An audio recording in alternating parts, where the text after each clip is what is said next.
But nature's showing us about one season in advance what's about to happen. We can't measure it yet, but nature is showing us that it's inbound. So as we would update this chart 2024, 2025, I would anticipate that it would peg again above 30 on the ozone hole area in the millions of square kilometers. It might actually need to put a new band in there. I might call it 32 million or 33 million square kilometers this year, knowing what I know about the mesospheric ice crystal clouds.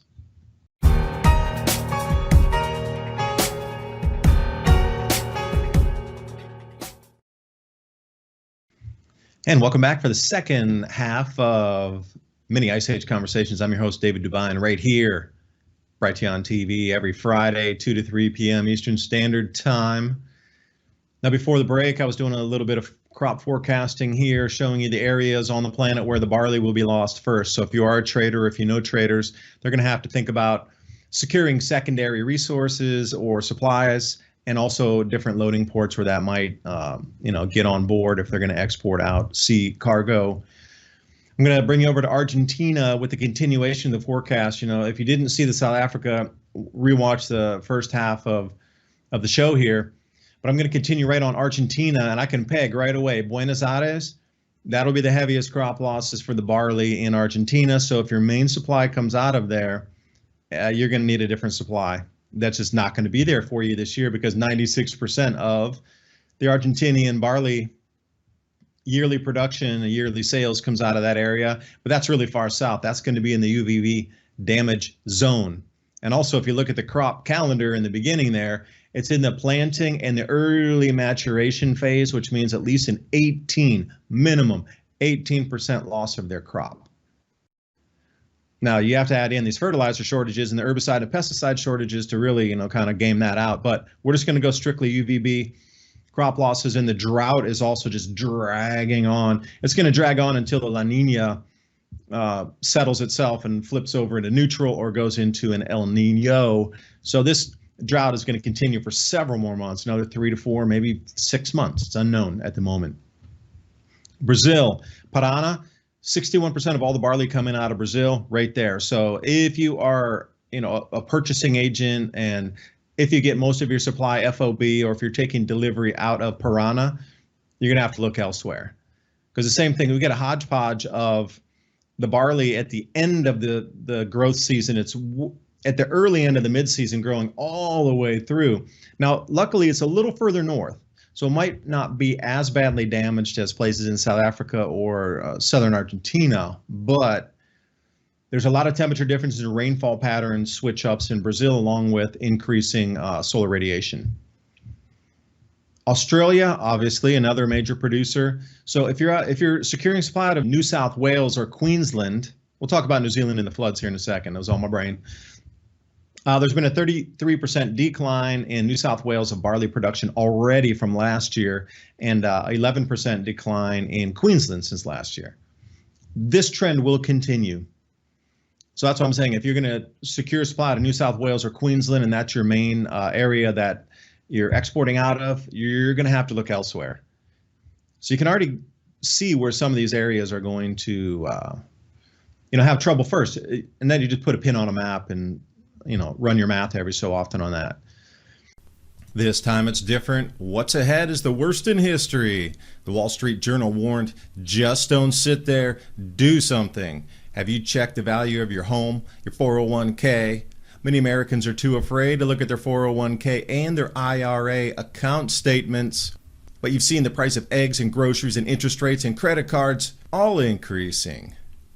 Meanwhile, China, Russia, Saudi Arabia are moving away from the US dollar, discussing the petro yuan.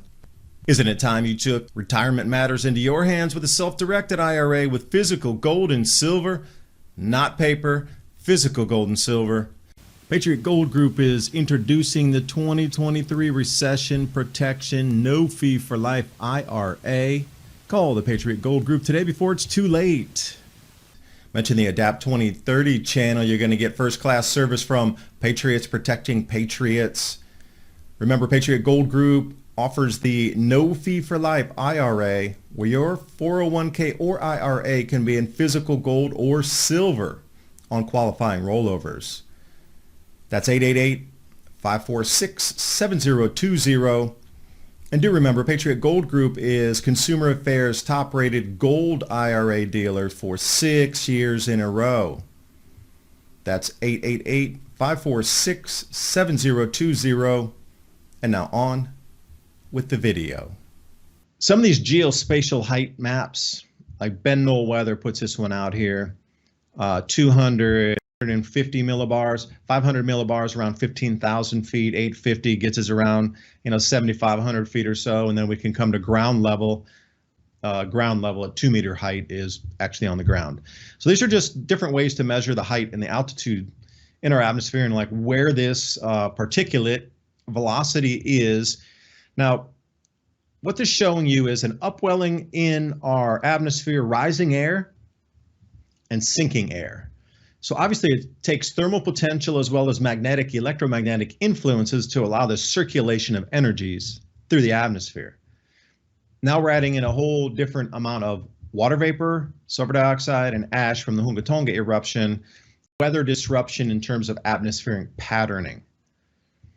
So again, if you're going to forecast out some of these crop losses, well, you would look right over Australia, and it seems so far that they've had the coolest temperatures of any Southern Hemisphere country, the most difficulty exporting. They claim to have the biggest record wheat production ever recorded, but they have the most minimal amount of exports this year. So what was said about the grain production and the actual export figures are completely disconnected. There's a huge disconnect there. Nobody wants to talk about it. That's the elephant in the room. Why can't they export it? Nobody wants to answer the question. And when you get to start to get this, you can't talk about that. But I do want to talk about equatorial. Look where the next band is. And the equatorial, where the air atmosphere is circulating in on itself, sinking air means it's coming higher and it's dropping the particulates further down, obscuring sunlight and dripping over India, definitely above the equator now. And this is why we're seeing so many different rain events. Additionally, if we were talking about some of these runaway events, we should see signs across the Southern Hemisphere, specifically over Antarctica. Now, what do we see here?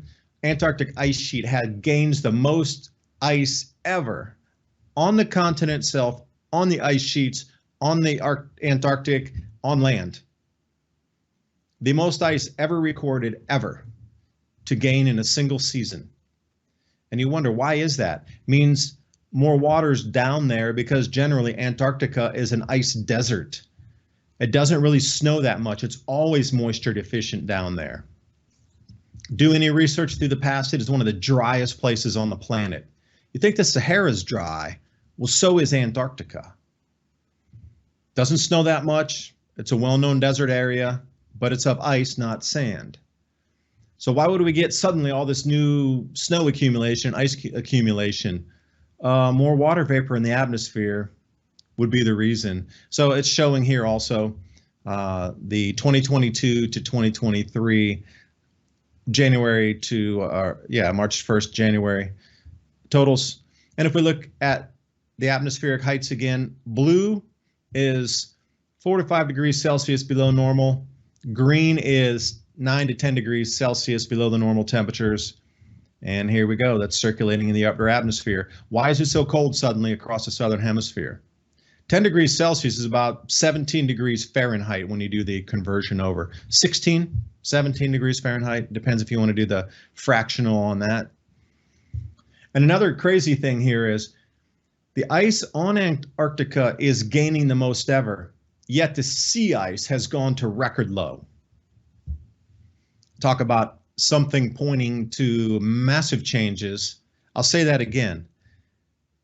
The record amount of snow and ice build on Antarctica, the continent, on the land surface is the most ever recorded, yet just off in the ocean, in the sea, is the lowest ice ever recorded.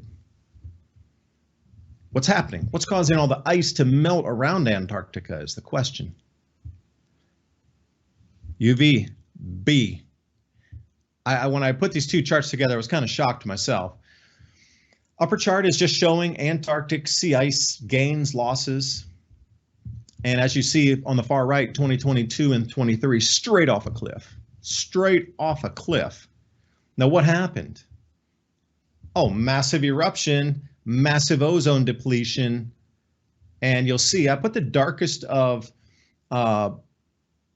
black there with the yellow arrow showing you in 2015, 16, there was a massive increase in UVB radiation, more ozone loss, and the sea ice decreased immediately when there was more UVB.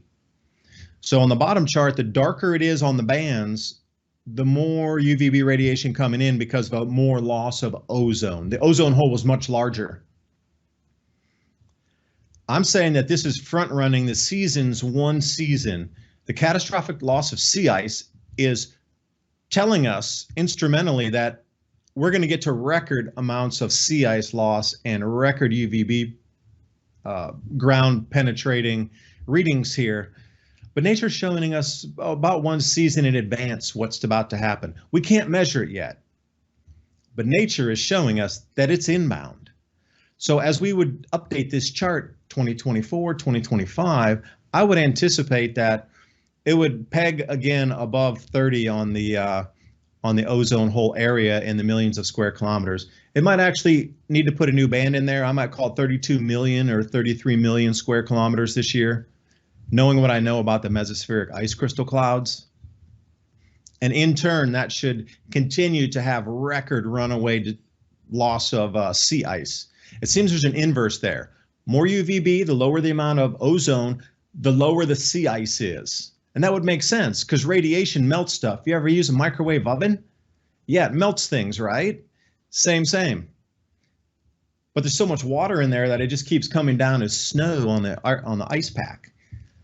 So these are the kind of clouds I'm referring and referencing. You know, we saw that very first slide when I started the program today.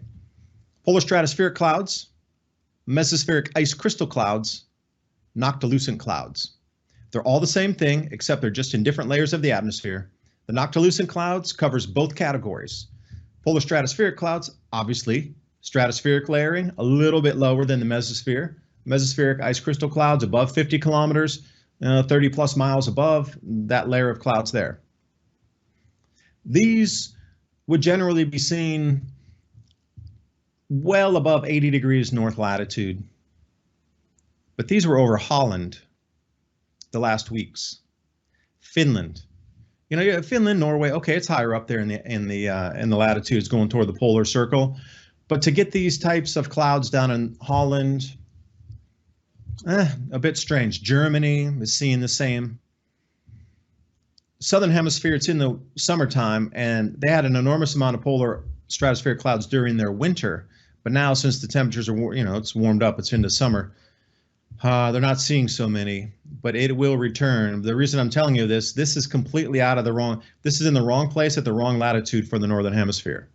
So what we're seeing right here is just backing up that the ice crystal clouds have completely enveloped the planet across the entire band of the atmosphere, and that the ozone depletion and breakdown will occur in the Northern Hemisphere as well. So another thing you might look for is talk of UVB increases, but it won't affect crops because we don't grow crops that far north.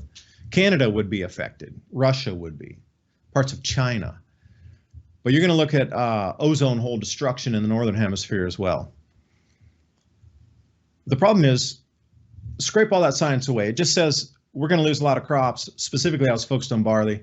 Almost every crop's going to be affected. So there's going to be less food production coming out of the Southern Hemisphere. Just use that as a general. But we're already at world food price hitting record highs through the year. Inflation in every country, and it just continues up and up and up. Everywhere you look, there's a food processing facility fire, a warehouse storage fire, food. Fertilizer's not being produced, shut down from the war in Europe.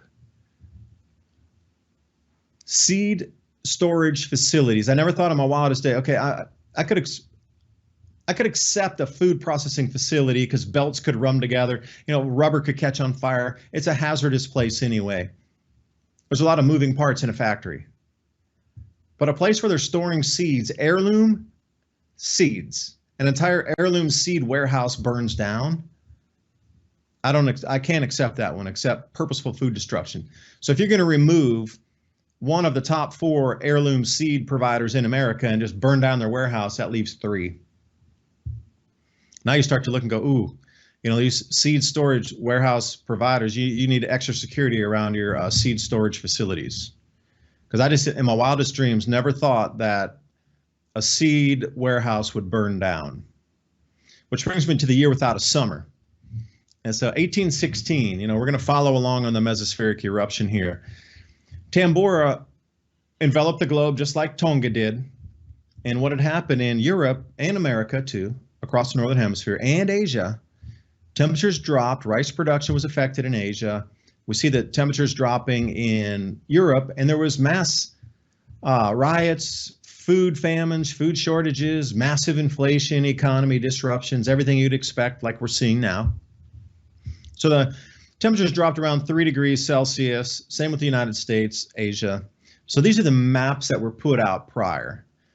Because the jet stream shifts, whenever is the cause of all the ice crystal clouds and the the ash layering in the atmosphere and all these things causes a bend or a change in the jet stream flow during summertime. So the summertime is setting up more of a winter jet stream than a summer jet. And this is the difference from what the normal jet comes from Gulf of Mexico and up and over, whereas what we're seeing and experiencing now is incredibly deep lows dipping off the Arctic. So match us up with history here. We know there would be massive changes in the atmosphere. Second year in a row now that Europe has record amount of hailstorms. This is a direct collision in the atmosphere of polar air with wet air that didn't turn to snow, it turned to ice instead. And this new, ice storm just down in Texas, this perfect example. But let's just take a look at the map here for a second. 8,200 events, 2,700 more instances of hail this last year than normal. So if we look at, let's just match that up. You're looking at the densest areas over France. You got the oranges where you got multiple hailstorms layering on top of hailstorms all the way through the Alps, through Italy. And shall I go back to the year without a summer temperature differences? Look where the darkest blue is, right over France and right over the Alps area into Italy, straggling a little bit north up into Germany, a little bit south into Spain. And they're at that periphery edge of England. So I'll bring you back to the map once more. All over France, right on the border with Germany, right there with, going over into Italy. We're seeing the exact same matchup. It is, I saw this one and I was like, oh, I'm scared looking at this one. It's nearly 100% identical match to what we saw in the prior 1816 year without a summer cooling. Again, nature's giving us a forewarning here. It's sending us hail in advance to warn that these temperature inversions are clashing. There's no smoothness anymore where snow will come down. It's clashing into hailstorms higher in the atmosphere, more updraft. It means the updrafts have changed too, where particles can refreeze around that particulate and then drop down and then get recirculated up again. Cut a hailstone in half, and you'll see the concentric rings in there because it was updrafted, and each time that gets a new layer of ice, drops down, gets dropped, new layer of ice. So cut open a big one, you'll see the striations like a tree ring. Food for thought there.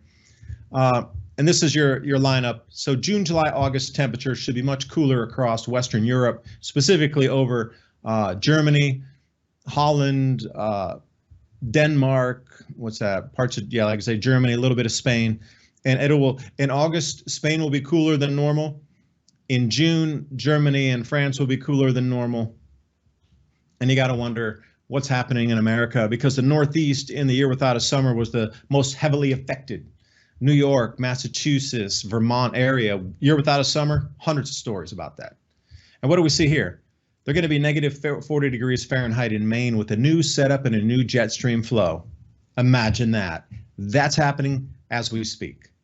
This is going to be the all-time coldest record temperatures ever recorded in that area. Now, the old record in 1886 was 2 degrees Fahrenheit below zero. Their forecast lows are 10 degrees Fahrenheit below zero, showing a massive increase in a polar flow. It's exactly what we're seeing is the same lineup with the jet streams as it was in 1816. Even on that map on the left, it's the exact same areas where the full destruction of crops occurred in a year without a summer. New England states was the most heavily affected. And we're going to watch this also crop calendar shift in the Midwest grow belts. You're going to go from what is now on the left side over into the right side, and things are going to onset way faster with the cool. I'm just hoping we can get enough crops out of the ground this year. So we're looking at both hemispheres being affected for food production. Asia, coldest temperatures ever recorded in that dark pink is over Kazakhstan, one of the major top 10 wheat growing areas in the world. No snow cover, 40 degrees Celsius below zero. They lost a huge amount of their crop there already. Coldest temperatures ever recorded in Pakistan. Coldest temperatures ever recorded in China. That's one thing. And now look at precipitation. I had to bring this up for the last 2 minutes here. Thank you for staying with me in my ranting here. This is the, I can't even describe, catastrophic floods that have just swept through New Zealand. Now the normal is, on the bottom there, the regular rainfall for the heaviest events ever in New Zealand history. The dark blue line is just what happened. And look at how far out of the norm that is in terms of spike and record precipitation. And you'll see the same thing as we come through the summer rain there. That vertical red spike is the amount of rain that they received. So you have to ask, well, how much rain is that really? This much in the city. This is downtown Auckland. Wellington was the same. Everywhere you look, the entire country is flooded. So that's a medium beam. So in there is a highway or an expressway, roadway, and it's overspilling full. This is how much rain came down. This is how much is across the countryside. Countries just can't function when they're like this in crop production. So you'll wonder, dropping back in the past for a minute, food is going to be incredibly expensive and we're going to need to protect it. That's what this is. The Corkscrew Barn. It's a granary / fort all in one. And now let's get a better picture of that so you can see it. We'll close on this one. Your food prices are going to continue to rise because of all of these events. What I showed you here, governments know this is happening, but they won't tell the populace. And I'm wondering if you would either. All of you listening on here are obviously searching for different information. You're the ones that should live through this event and prosper and thrive during this. But if governments were to come out on the front page news and talk about this, that would just cause mass panic. So I guess this message is for those who have eyes to see and ears to hear and open mind to actually look at information versus just regurgitating the narrative thrown across the mainstream. I hope it helps you get your families ready and prepared for these changes, because the more the food is lost in production, the higher the prices go, the more civil unrest it will be and the more government control. And they're going to try to limit and funnel you through a cattle chute to get your food. So that's why I'm a fan of growing your own, which you should look into. Spring's right around the corner. Heirloom Seeds is where we go. I'll see you next week. David Dubine signing off. Patriot TV. Bye for now.